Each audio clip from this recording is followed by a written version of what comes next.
The Biden administration. Once again, the president calls on Congress to do something before another child is senselessly killed in a preventable act of gun violence. Once again dealing with the aftermath of a school shooting. A deputy in Florida saved from a burning car. I was in the right place at the right time to save an individual. And he has fellow first responders to thank. Women getting recognized. Making their own money, carving out the slice of independence. For their roles as entrepreneurs. Plus, threats to the president's student loan relief plan from the Supreme Court, the House, and now the Senate too. These stories and more coming up on Newsbreak. Hello, South Florida. I'm Leon Abutor-Bush. I'm Kelly Sanchez. Today is Tuesday, March 28, 2023. Live from the FIU Lee Kaplan School of Journalism and Media, this is SFMN Newsbreak.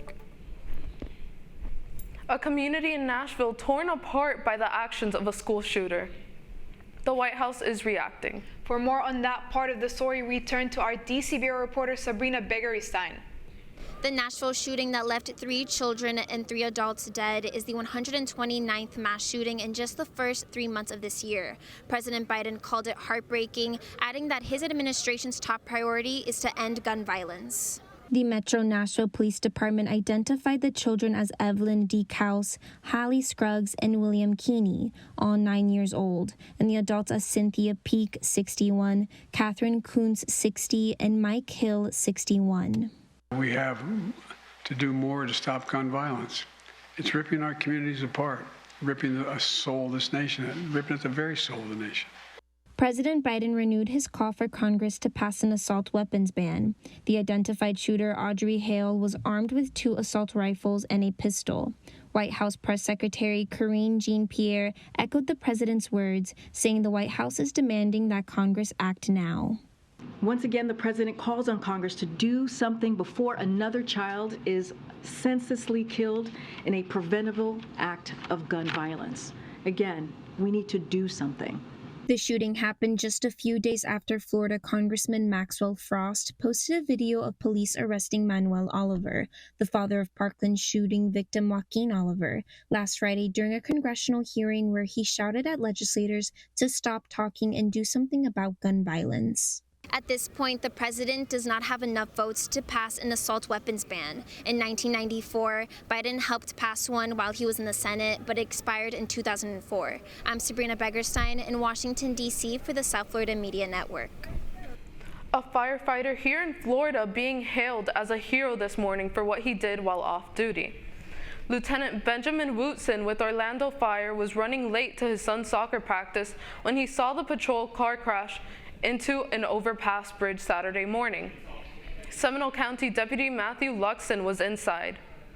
I immediately pulled a U-turn at the next intersection, rushed back. By the time I got on scene, there was a little bit of flames underneath the vehicle. The engine compartment was already on fire. He was disoriented. He was able to pull Luxon out of the car and use the deputy's radio to call for help. The Seminole County Sheriff's Office believes that Deputy Luxon was suffering a medical emergency when he crashed. Despite a Democratic majority, the president's student loan forgiveness plan may be facing a challenge from the U.S. Senate. The network's Natalie LaRoche-Pietri from our D.C. Bureau is in Washington this morning. Republican senators from Texas, Iowa, and Louisiana are planning to introduce a resolution this week to overturn the debt relief program. The forgiveness plan is currently tied up in the Supreme Court. The Biden administration proposal promises to wipe out up to $20,000 of federal student loans to eligible borrowers. Senators John Cornyn of Texas, Joni Ernst of Iowa, and Bill Cassidy of Louisiana said their Congressional Review Act dissolves the proposal because the White House overstepped its authority by not checking with Congress first. 35 other senators have signed on the resolution and argue that Biden doesn't have the authority to do it on his own. Senator Cassidy said, quote, President Biden's student loan scheme does not forgive debt. It just transfers the burden from those who willingly took out loans to those who never went to college or sacrificed to pay their loans off. While Biden would likely veto the measure if it passes both chambers, it would still force Democrats to weigh in on what they think about the loan forgiveness program. As some legislators face tight re-elections next year, they may not want to go on records on the issue, but the The resolution depends on some Democratic votes in order to pass. Other Democrats openly criticize the resolution, saying it doesn't target the root of rising education costs. The Supreme Court heard oral arguments last month on whether the student loan forgiveness program is constitutional. The High Court is expected to make a ruling in the summer or sooner. From Washington, D.C., I'm Natalie LaRoche-Pietri for the South Florida Media Network. President Biden kicked off the Small Business Administration's second annual Women's Business Summit at the White House and announced more efforts to help women-owned small businesses. Reporter Rachel Costa has more from the White House. At the White House gathering, Biden said that women-owned businesses add nearly $2 trillion to the country's GDP, and his office wants to keep the progress going by expanding the Women's Business Center network. Where women who want to start or grow a small business can get free business counseling, apply for an SBA loan, and compete for federal contracts. Today, I'm announcing that we're expanding the network of women's business centers to 160 centers nationwide, the largest number of all of American history. According to the U.S. Census, women own 12 million businesses in the U.S., generating about 10 million jobs. The White House says that means those businesses create 2/3 of all the new jobs and account for half of all the private sector workers. All the women who through decades have dreamed of having their own business, making their own money, carving out the slice of independence, but couldn't because the laws wouldn't let them or they didn't have the money or family support. That's why what you're doing today, along with women across the country, is so important. More than 10 million applications to start new businesses have been filed in the last 2 years after the administration's American Rescue Plan, which provided emergency aid for small businesses affected by the COVID pandemic. According to the World Economic Forum, in 2021 only, over half of the startups were started by women. The Women's Business Summit will continue through Wednesday, featuring women entrepreneurs in various panels, including how to access capital and strengthening entrepreneurs from underserved communities. Reporting for the South Florida Media Network, I'm Rachel Costa from Washington, D.C. The skating community in Hollywood banding together to honor the memory of a fellow skater. The network's Tanya Jimenez was at a festival where they celebrated his life the only way they knew how. Just its second year, Butter Skate Fest at Justice Skate Park has become a landmark in the city of Hollywood. The event commemorates the life of local skater Justice Chin. Justice Chin was born and raised in Hollywood, Florida, skating for his entire life. After his tragic death in 2021, his family and friends decided to help his legacy live on. A couple days within when he passed away, 2 of his best friends were like, oh, we should get Free Park named after Justice and name it like Justice Skate Park, you know, and like the name would just memorialize him and honor him. Grew up playing street hockey, roller hockey teams, skateboarding, and he was known here to be a friend of the kids and a mentor and all those things. He passed at 25.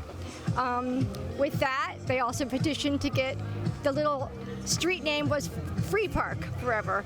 But now it's called officially Justice Skate Park. Nothing was more important to Justice than his community. He just wanted to bring people together. So after his passing, his family carried his wish and brought Butter Skate Fest to life. We need to come together. We have local artists, we have skateboarders that come here every day, even when this isn't going on. And it's to get together to celebrate not only the life of Justice, who was, you know, my friend and a family friend to me, but really to celebrate being alive, having fun, you know, getting involved in something that's outside of yourself and that's creative. These are just neighbors, friends, and Chloe Chin, who is really the mastermind behind all of this, came to me and said, how can I get this skate park renamed in Justice's name? And so I put her in touch with the right people and got the wheels rolling, and here we are today, able to enjoy exactly what was set out to be. The Chin family hopes to bring the fest back next year and for many years to come. For South Florida Media Network, I'm Tanya Jimenez. The Florida Panthers give up 2 goals in the first period before trying to claw their way back. That's still ahead, and so is this story. A lot of people would just assume that things are handed to me. People also assume that I'd be good at everything, just because my dad was a great professional athlete. I think I worked very hard for the things that I can accomplish. Legendary expectations for a local college baseball player with a familiar name. Newsbreak will be back in 2 minutes. Beware, but there's a simple way to stay safe. Hey, Jim Cantori here. I stay safe in dangerous weather by planning ahead. You can stay safe too with a few easy steps. Build an inexpensive kit with supplies for your family's needs. Write down important information like phone numbers and medications. Always talk with your family, and remember any pets in the plan. Thank you. Be ready, be safe. Start your plan today at ready.gov/plan.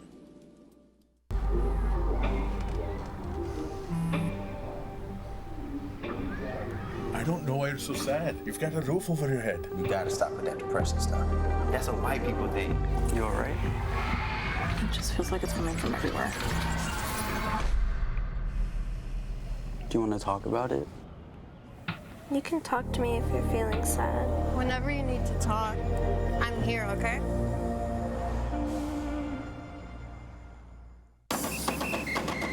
If you're buzzed and doing this,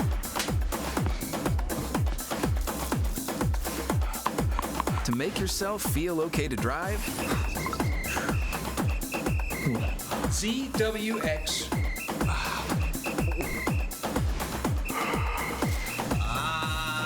you're not okay to drive.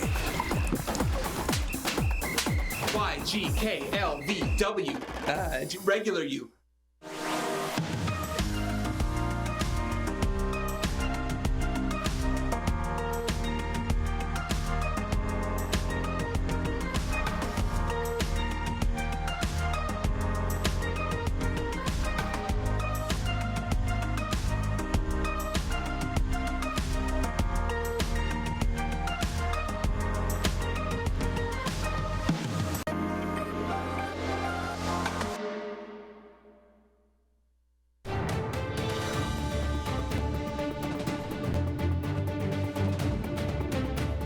Reaching for a star, a player at Lund University trying to play his way out of his father's very large shadow.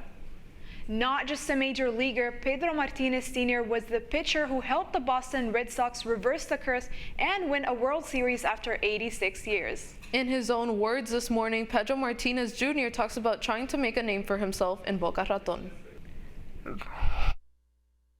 You're gonna fail a lot more than you think. It's gonna be hard, and you gotta trust the process. Around the age like 13, I kind of knew my dad. It was not forced, because he never forced me to play baseball, but he said, you're going into high school soon, and I want you to take it serious if you're gonna play it, and if you're not, I don't care. But if I was gonna do it, I was gonna do it, respecting the game. My name is Pedro Martinez Jr. I am from La Vega, República Dominicana, and I go to Lund University in Boca Raton. My life at home, honestly, I'm pretty chill. I don't do anything, out of the ordinary. I like YouTube. I'm a huge YouTube guy. I get caught in the wormhole all the time. I try to wake up every day. I'm working on consistency, but getting up around 8:30, 9 o'clock. I like to get to school early, do a hitting routine that I do for baseball before I, start practice or go to class. For me, talking about myself, discipline. Discipline is probably a huge part of my life. And patience. A lot of things aren't easy, so discipline I definitely need, and I definitely need patience. A lot of people would just assume that things are handed to me.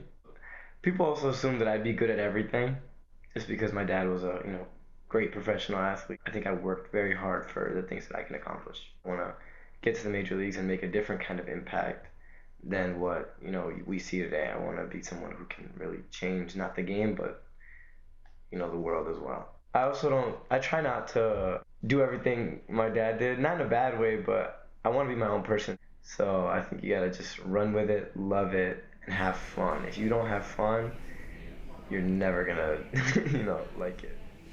Pedro Martinez Jr. says he's not alone on his journey. Along with him in the amateur ranks right now are the sons of his father's teammates, David Ortiz and Manny Ramirez. The wild card seems to stray further and further for the Florida Panthers with their fourth loss in a row against the Ottawa Senators in Canada. Still so close yet so far from the playoffs, the Panthers sit 3 points behind the Pittsburgh Penguins for the final spot in the wild card. This heavy loss against the Senators does not help the Cats' situation. They were struggling to get a goal in while the Senators were able to score multiple times in the first and last periods. The final score was Panthers 2 and Senators 5. The Panthers will continue their tour in Canada to play the Toronto Maple Leafs tomorrow at 7:30. That's all the time we have for Newsbreak. I'm Kelly Sanchez. I'm Leanne Abu Tarbush. Get more news anytime at sfmn.fiu.edu.